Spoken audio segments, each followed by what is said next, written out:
with us, we have the CEO of Freedrop Interiors. We are here to document her and get to learn a few things from her, and we shall begin. Good morning, madam. Good morning, team. Thank you for having us here today. You're most welcome. You can start by introducing yourself and tell us uh, and welcome us here to Freedrop Interiors, and we can get down to our questions. Oh, my name is Bancy Kalekye, and I'm the leader and the founder of Freedrop Limited. We used to be called Freedrop Interiors Limited, but now we are just Freedrop. And we are a company specializing in construction services, and we're distributing a product called liquid wallpaper in Kenya and East Africa. Thank you.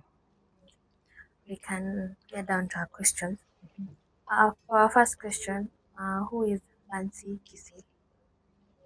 Um, Bancy is a girl who was born and raised in the village, and I schooled in the village, and later on I schooled at Jomo Kenyatta University of Agriculture and Technology, and later on also I did several other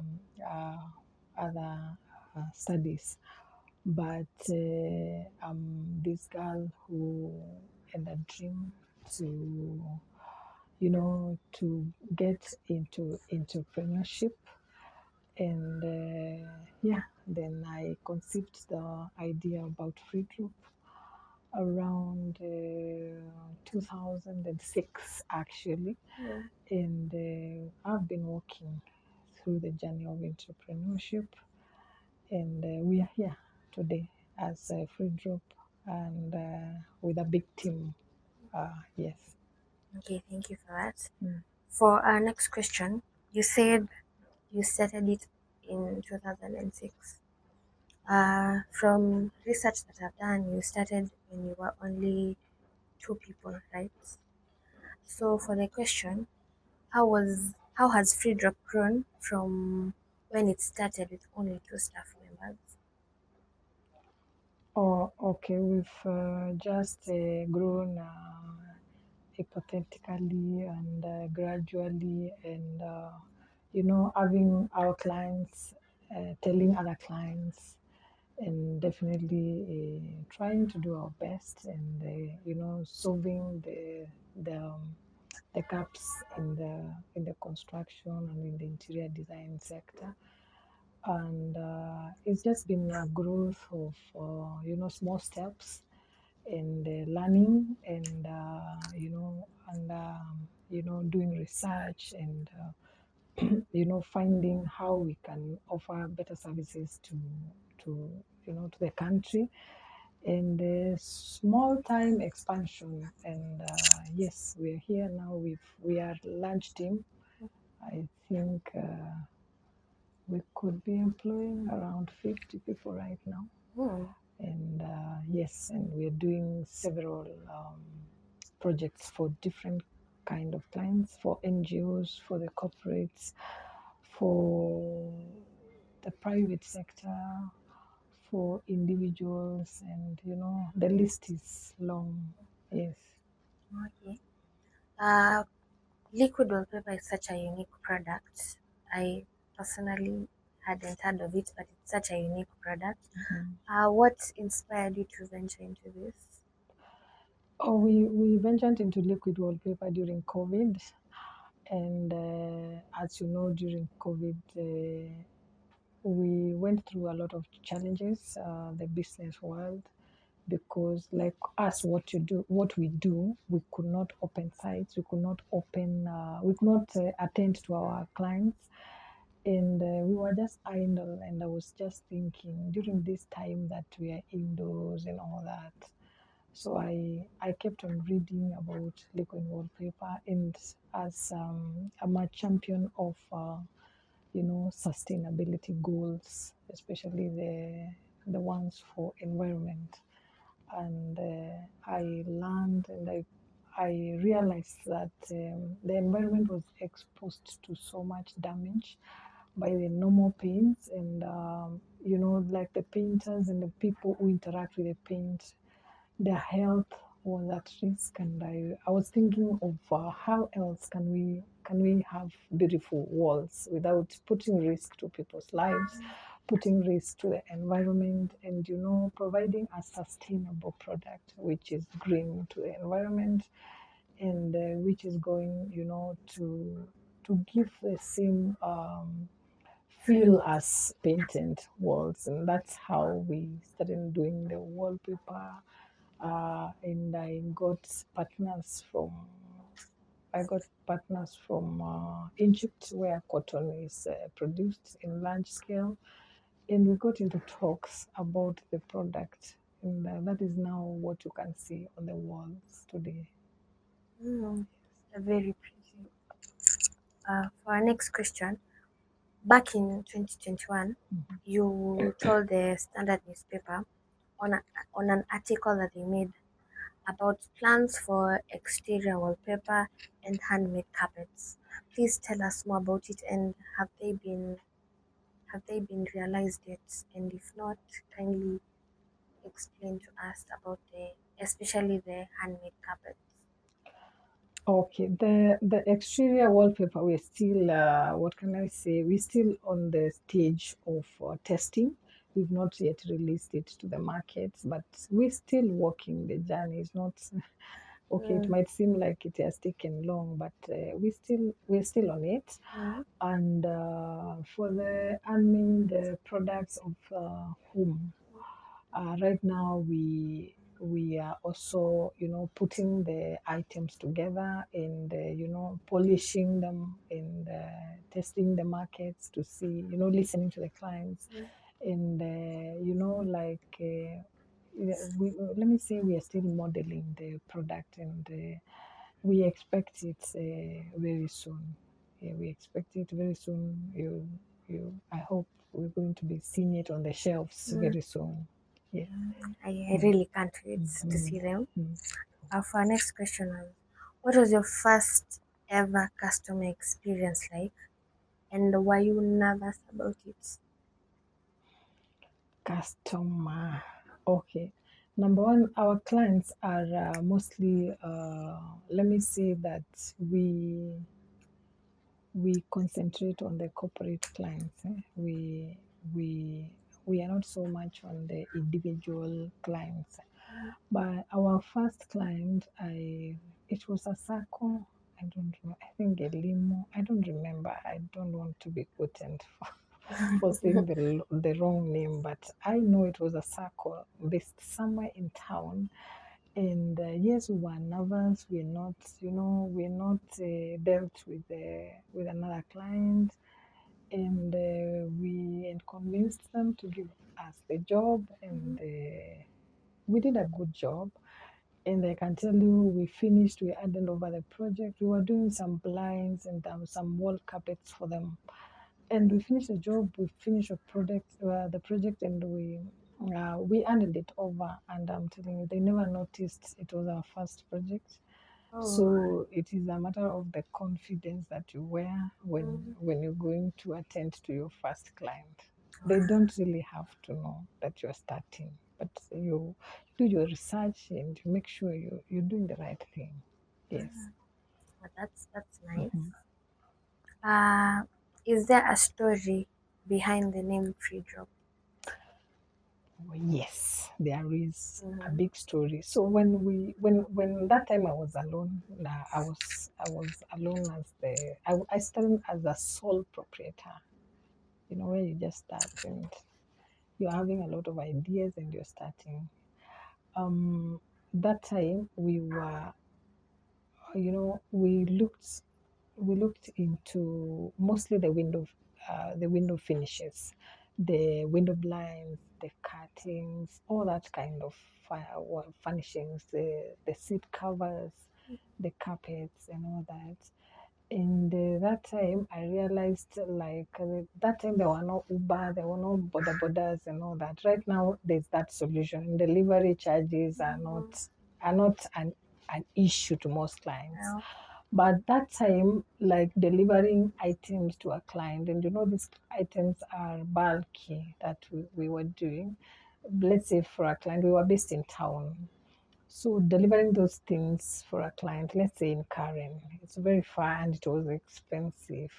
So for us, to encourage customers to buy from us, the mosquito nets and what have you, we thought we could drop them freely Mm-hmm. without charging them. So we said we are not going to be charging customers the delivery charges, and then now we said, oh, okay, we're going to be called free drop. Yes, Oh, that's why we are called free drop. oh, We really avoid to charge our customers delivery charges. Yes. Mm. that's interesting. That's And a customers actually, they will always ask you, are we paying delivery or you're paying delivery? For them, it means a lot. Yes. Yeah. that's a very interesting story. Mm. Okay, for our next question, what are your biggest milestones or breakthrough moments? Mm. Wow. Milestones. Um, I can see right now we're at the level where we can compete with who is who in in the market. Like we've gotten there, and where our experience can speak for us, because majority of the things that hold back startups is where you ask, where have you worked before, what have you done, what do you have to show, and it becomes a big challenge for any startup or anyone who is starting to offer good job, especially the people who are starting, because where have you done it? Because clients don't want to make mistakes because it involves money, it involves time, and all that. So we are at a level where our work can speak for us, even when we are not there. In spaces that we are not there, people mention our names because we've worked for them, and they have good experience with that. So they will always say, you'll meet a customer say, you want your house to be done, you want that project. If you want your project to be delivered on time and with professionalism, talk to Free Drop. And you see, that is actually a big milestone for me, because I don't need to pitch to keep on pitching. Our previous work is able now to pitch for us, and now we have a name that can speak in spaces that we are not there. Yeah. Yes. And I agree, your work really speaks for itself. Yes. Yeah. Yeah. For our next question, do you manufacture the liquid wallpaper locally or import it? If imported, what are the challenges with the importing materials and the spare parts for repair? Okay. The liquid wallpaper is manufactured in Egypt, because that is where most of the local materials that are used to manufacture, which is basically cotton. Cotton is a plant, and silk. Silk is also is a product from animals. So that is where we're able to readily find the material for making the product, and that's where we do the manufacture, and we package, and we bring the wallpaper in Kenya when it's already packaged. And this year we were looking into the policies of the government, whether the government is going to be making it easier for people who want to manufacture in Kenya, because without contradiction, is not cheap, or is not easy to manufacture in Kenya. Mm. But we considering to do our manufacture here in Kenya. The challenge of importing is time, where our clients wants a white product. Our stocks do not have white product. It has to take 7 days. Some of the times that it takes more, even days, and all that. Basically, the importation challenges, which every importer faces. Yeah. For normal paint, it usually peels off after some time. Mhm. And for repairing it, you need to repaint. What about for liquid wallpaper? Okay, liquid wallpaper is a DIY product, where we call it do it yourself. So every person we are selling the liquid wallpaper, we teach them how to install, we teach them how to repair, we teach them how to clean, and how to remove in case they want to relocate to another place. Because again, it's a product which is removable from the wall and movable again to another wall. So once the, for example, if you get a dent on this wall, if it comes out, what you just need to do is make this area wet with the tap water. Then once it is wet, it is able to come out. So if there was a dent or something, if you're moving your bed and then it is scrapped it off, you make the area around it wet, and then you pull it, it will fill the missing bit. It's as simple as that, and anyone can do it. You don't need to call a fundi to come and repair that mess for you. Oh, Yes, that's very it's very simple. simple. Yes. Ah, that's nice. Okay, for our next question is, what is the most misconception people what is the most common misconception people have about liquid wallpaper? They tend to think is a wallpaper which is stick to the walls using glue, which is not because they have the concept of wallpaper sticking and all that. Yeah. But the fact is, the liquid wallpaper is you mix with tap water and you stick it on your wall, and it's something that anyone can do. Yes, your babies can do it because it's safe and it has no effect to even your furniture, your carpets. It doesn't stain anything. Yeah, is a do it yourself product, because everyone will ask, is there a fundi who can come and install for me?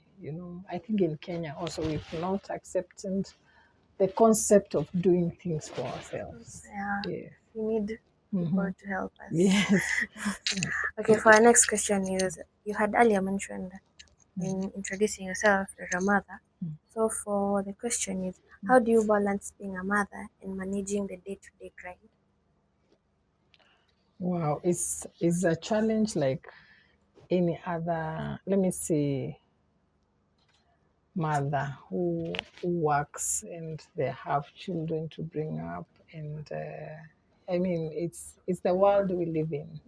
So you take some off, you run to school, you take some off, you take the children to hospital, you take some off, you balance between your day, which are the hours are for the family, which are the hours are for business, which are the hours for even yourself.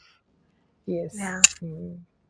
Okay. For the next question, as a female CEO in a creative but male-dominated industry, what have what has been your biggest leadership challenges? Oh yeah, construction is quite dominated by the males. Yeah. Even now, because when you look at the construction sector, you would say 14% is occupied by females, and the rest of the percentage is male. And generally, it's because of the type of work, because the type of work is quite masculine. Because you're not likely to go and find females making doors, grinding, welding. Yeah. Yes, but okay, I'm not saying they can't, but they are there, but they are less Few. because it's a bit tough. But the challenge leading such company is I've met clients who in the boardroom they would tell me, are you going to be the one? Are you going to do that job? Where it's a bit intimidating, where they feel like, you're not going.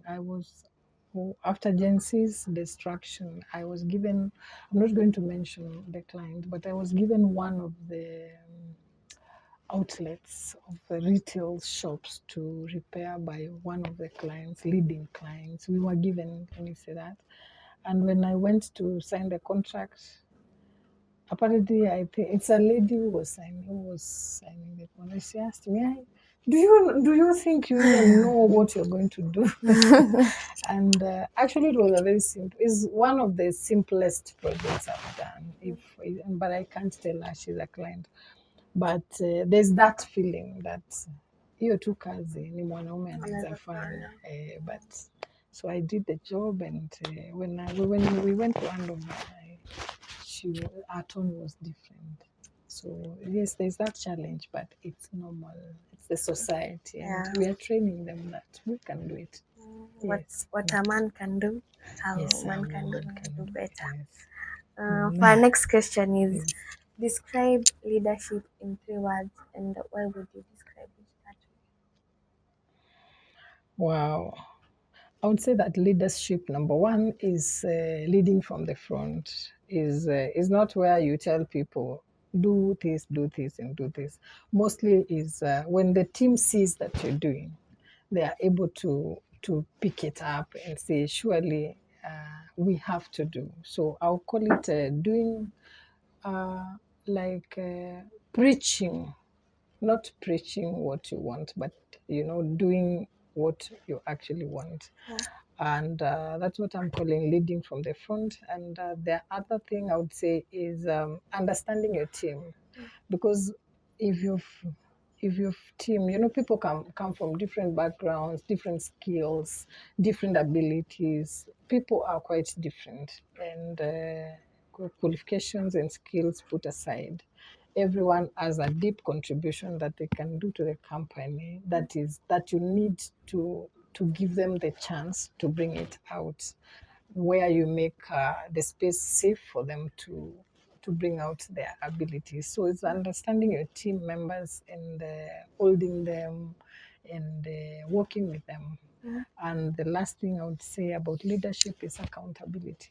So if we sign a contract with a client and we say that we're going to deliver a job in 2 weeks, so I mean, I have to be accountable to everything that happens and to that statement that we are going to do that job within those times. And if we are not doing it within that time, we have to be able to have a very good reason that the client can understand why we cannot do that job within that time. Because also construction has that kind of a challenge, with people saying they will deliver this, they deliver that, with people saying they deliver in 7 weeks and they deliver in 70 weeks. So there's now that, and I'll call it for me, my leadership means I'm accountable to my clients. Yes. Thank you for that. For our next question, Mhm. who has been your biggest cheerleader when you started, and how has your family played the role of supporting you?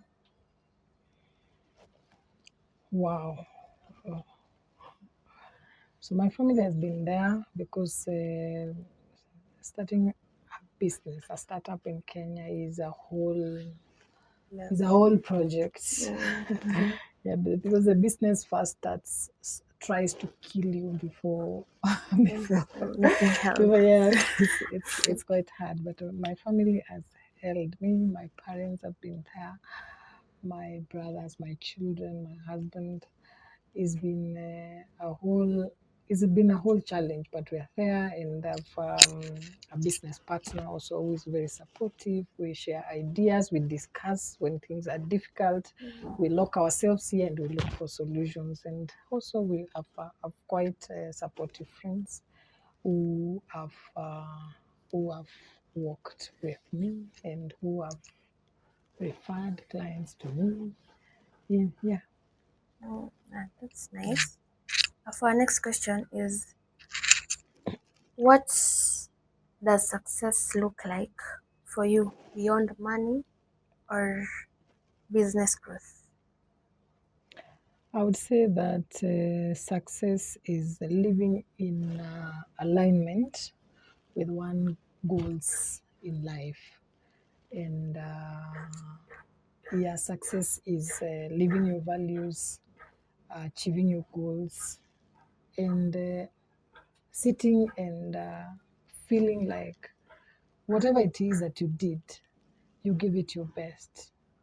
That does not leave you with any regret. It doesn't mean nothing fails, but it means whatever even has failed, you give it your best. Once you give something your best, there's no case to answer, and you feel like, fine, I've succeeded, and whatever has gone wrong, you take it as lessons. Whatever was a mistake, you learn from the mistake, and definitely you don't repeat the mistake. Mm. So it's alignment of your values and your goals, and getting to that level where, okay, I did my best. I gave it my best. Yes. Okay, for the next question is, if your younger self could see you right now, what do you think she'd say? Wow, the younger version of me, I think would be very proud to be associated with the older version of me, Mm. and because I've I've beaten some odds. I've learned and unlearned some of the things which I've unlearned what is not necessary, and I've learned what is necessary. And the younger me, I think, would just give me a very big warm hug. Mm. Yes. Okay. Mm. Um, if you weren't running Freedrop Interiors, what would you be doing right now? Other passion I would be maybe working for the government. I would be working and looking for sustainable development of solutions in the country or in the globe. Mm-hmm.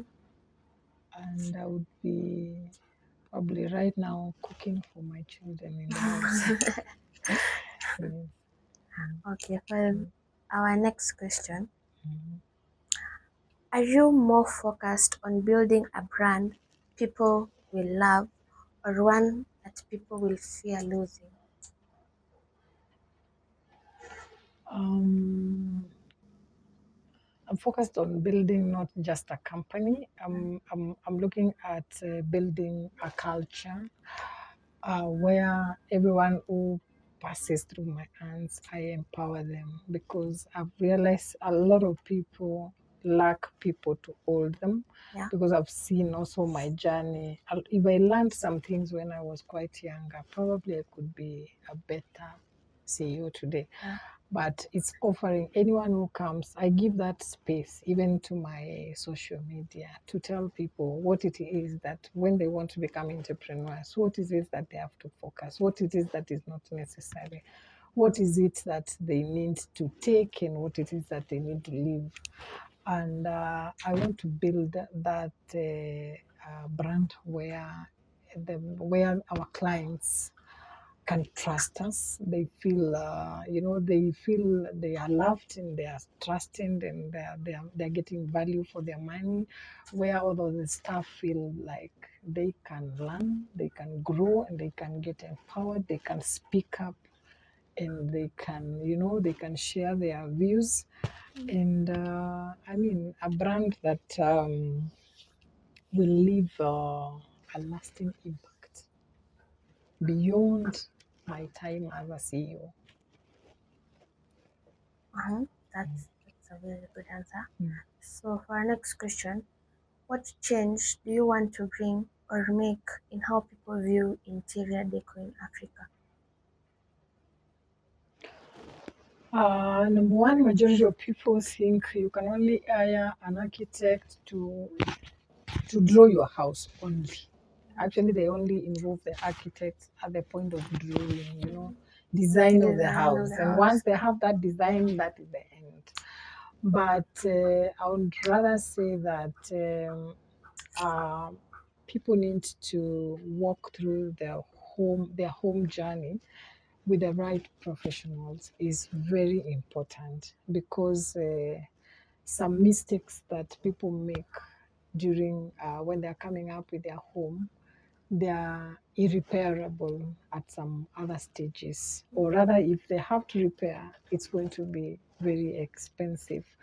And interior design is not a concept for the rich, is just a concept that everyone, whatever space that you have, even your small room that you have, it doesn't hurt you when it is well designed, it is well arranged, and is giving that feel or the theme of what you love. and is becoming, it's giving you a better feeling when you go home. Mm. So it's something that we have not embraced yet, majority of Kenyans, but it's something that they need to think on how to make their spaces look good, feel good, because when your space feels good, it also makes you feel good as a person. And when you wake up in a nicely done bed, you're likely to have a nice day. Yeah. I can agree Yeah, to that. yeah. Okay, for our next question is, what legacy do you hope to leave in the interior design industry and for women in business? Wow. I would like to probably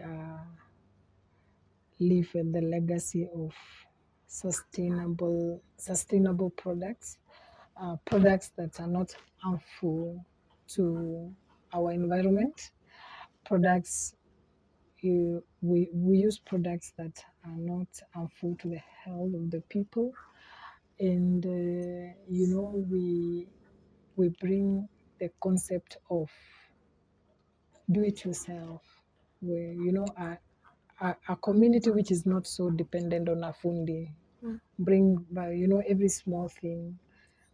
You cannot take a nail and fix your chair in the house because you need to call a fundi, Mm. because I feel like Kenyans, we live a very expensive life, yet we are also struggling Yeah. because you yourself, you're not, probably you don't have a job, but you still have to call somebody to come and fix your very small things, even your hair, something that you can comb in the house. you, you need to go and have somebody do it. And I would say that the world has a lot of opportunities. Is there people to open their eyes and to look at the gaps that are there in the community, what people are struggling to get, and then you fix that. Once you fix that, you're going to have a very sustainable business or product that is going to live beyond your time. And I would call for the women to stand up and occupy their space in leadership and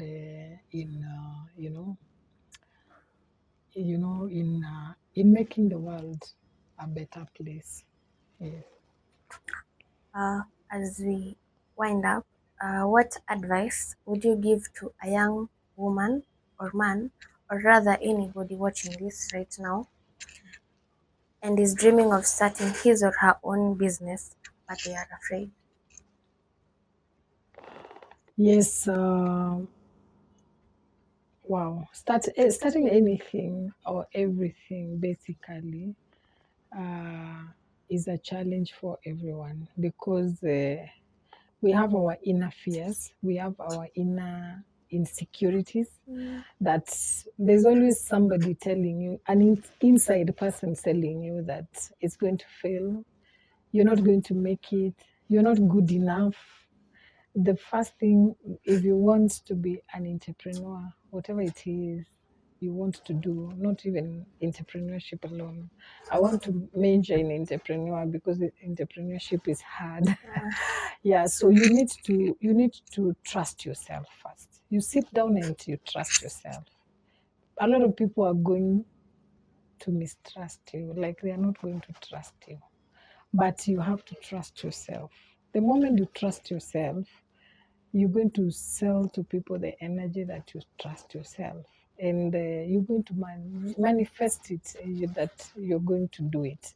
Once you overcome the fear in yourself and the self doubt, then you can conquer any other thing in the world, because that is the energy that you just need. So they need to wake up, they need to identify what they want to do, and let them not copy what every Tom, Dick, and Harry is doing, because that is where we go wrong. We say so and so is selling what a few, we start selling, and then we flounder the market.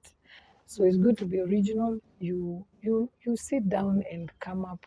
It has to be a solution actually. You must offer a solution. If you don't offer a solution, nothing is going to differentiate you. If you're doing filming, everyone else is doing filming. You need to know that. But for you to be to be recognized. You have to be extraordinary. For me to choose you, you must give me an advantage beyond everyone else. So, I mean, let them stand up, let them be extraordinary, trust themselves. There's a lot of work to do. I'm not going to lie to them, it's going to be easy, but the work is worth at the end of the day. It pays off. It doesn't pay very fast anyway, but it pays off. You're going to be proud because you're going one day to say, look, I built all this, and you're going to feel proud. Even if nobody else feels about it, you'll feel, I did it, and it's quite satisfying in your heart. Mm-hmm. Truly, good things take time. Mm-hmm. So for our last question is, in one sentence, Mm-hmm. summarize your journey this far you've come. Wow.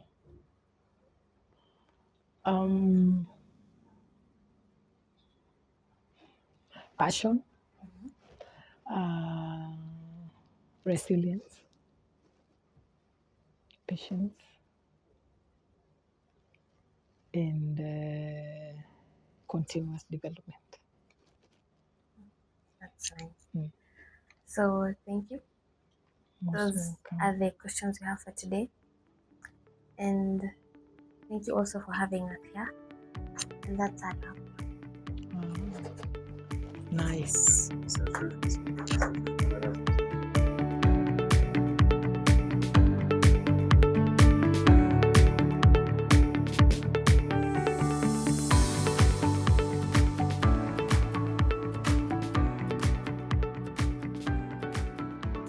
In this segment, you'll get to know the CEO outside the office. So let's start. Welcome to another segment. Apart from being free, apart from the office, what do you do when you're free? During my free time, Yeah. I cook. I also take walks at Karura with my children. I bike. I also meet friends and spend some time with them. I love going to the spa when I'm free, and I play some golf during my free time. That's Yeah. nice. Yeah. What do you think people consider as a talent?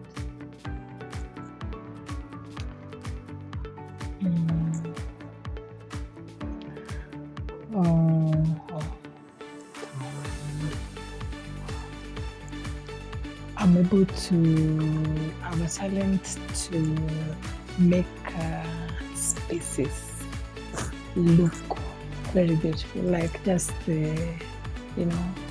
like just even casually. If I walk to your space, I would tell you, Grace, if that book you made it green, it will look better. If that chair that you're covering with green, you covered with yellow, it will come out better. If the seats that you have, you can use a grey carpet, your house will look much better. If you arranged your bed facing this side and not facing this side, it would look better. It's something that I did from the time I was very young, without even knowing that I had the passion, and I would venture into interior design. Yeah. So can you call it a calling? Rather. I would call it a passion. Yes. Okay. Yes. So another one is, which celebrity would you like to design your space? And one celebrity. Mine again. Ooh. That's nice. Another one is, what's that weird thing you have in your desk? A nail file, Nail file. and I have an eraser, a rubber. Okay. So, what's the first thing you do when you wake up? In the morning when I wake up, I pray, and immediately I drink a cup of hot water. Mm-hmm. Yes. It's nice. Another one is, are you a late night person or a morning person? All factors don't cast out. I'll be a late night person. I don't like waking up in the morning, but my schedule starts very early, sometimes at 6 in the morning. So I don't have choices. I have to wake up. And again, I have to go through what my team have been doing during the day and see and read their reports. So again, I have to work again in the evenings, late evenings. But like when it's not very busy, I would rather, come at 9:30 and leave a bit late. Another one is, what's your favorite social media platform?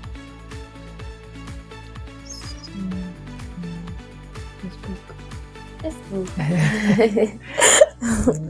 Okay, another one is, which is your favorite go-to meal and which is your favorite restaurant? I would have a pizza anytime. And I really love the Lord Aaron in Runda. Yes, the restaurant. I love their ambience. I love their food, and I love the staff around that place. Oh, that's nice. That's very nice. Another one is, what is your favorite destination for a vacation? Either in Kenya or international. Kenya, Diani anytime. Any day, anytime. Any day, anytime, all the time. And international, Maldives. Wow, that's nice. Maldives is very beautiful. Another one is, what is your favorite music genre?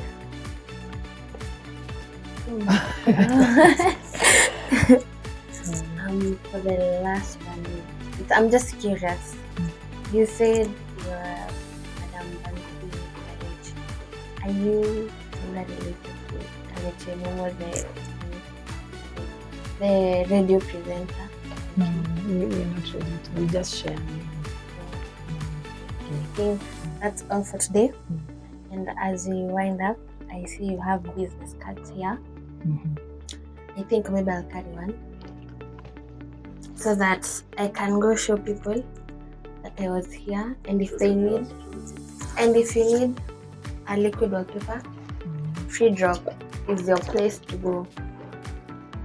They have Instagram, you have TikTok. Yes, we do. Freedrop Interiors.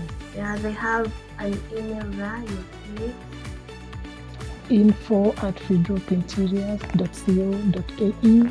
Telephone number 0725 609 263, and you can log into our website www.freedropinteriors.co.ke.